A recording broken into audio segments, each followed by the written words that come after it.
So this is one of the ginger stalks that Ethan transplanted, or how would you call it, propagate? Yeah. And this is the fresh new beginnings that came from those, and that took about a month? Yeah, it's about a month in. You can see this one's starting to take here. It's torch ginger. Number of galangal is shooting out from these. And we have a double layer. We have a terrace with chaya above, a big layer of ginger and galangal, another layer of chaya. And you can kind of see here another layer of galangal sprouting up here. So all of this will be chop and drop. This will just completely fountain up. This will take over.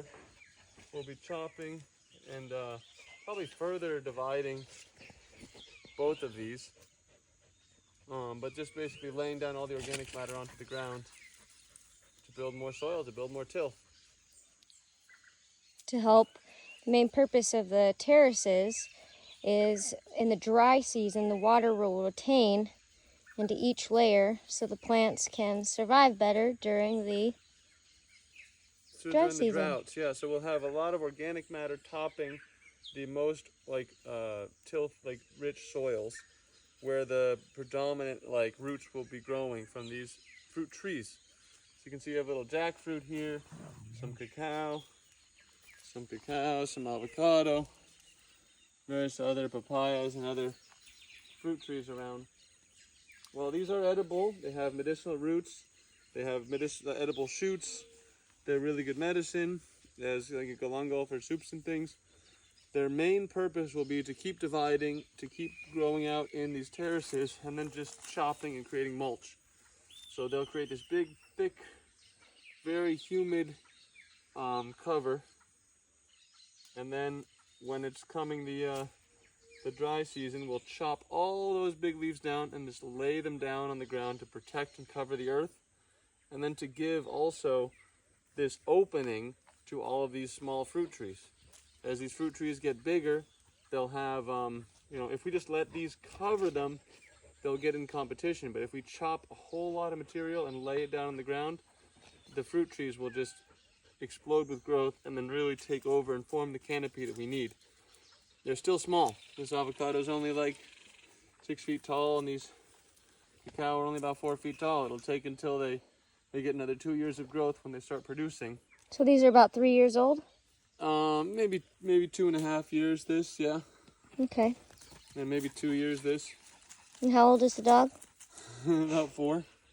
We're guessing. And this jackfruit only has about a year, but it had a slow year. But once it takes, it'll take off. And this will be the canopy. We just got to protect it until then. And it'll shade all the other plants. So the cacao will be growing in the shade of these big avocados and jackfruits, tree peanuts and everything. And in the meantime, taking advantage of this open space, yes, to grow the potato, the sweet potato, and also we'll put pigeon pea, guandul, other corn and squash and things. Take advantage of all this open land.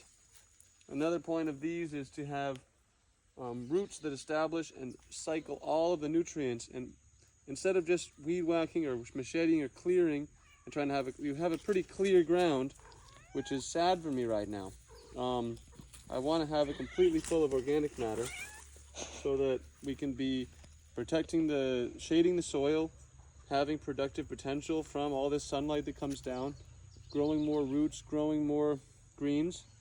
Some of that has to be cut and dropped, but as long as it's not in competition for light and nutrients with our trees, it's helping them. So the pigeon pea will grow very tall and will try to take over this region, and we'll just chop it and lay it down again and let the other plants creep over it. So a beautiful process, one step at a time, lots of learning from nature, and doing our best with whatever the universe brings us. And listening to the prayer. And it's like the lemon thing, you have lemons, what are you going to do with it? Make lemonade. So that's what we're doing with the potatoes. That's what we're doing with each other. With all the weeds. With the weeds. Focus it and make it more soil, make more compost. Make more soil. Fertilize the world. All right, well, this is the update. See y'all soon. If you have questions, leave a comment below and we'll have our master permaculture, Ethan, give you the answers. And we'll talk to y'all soon.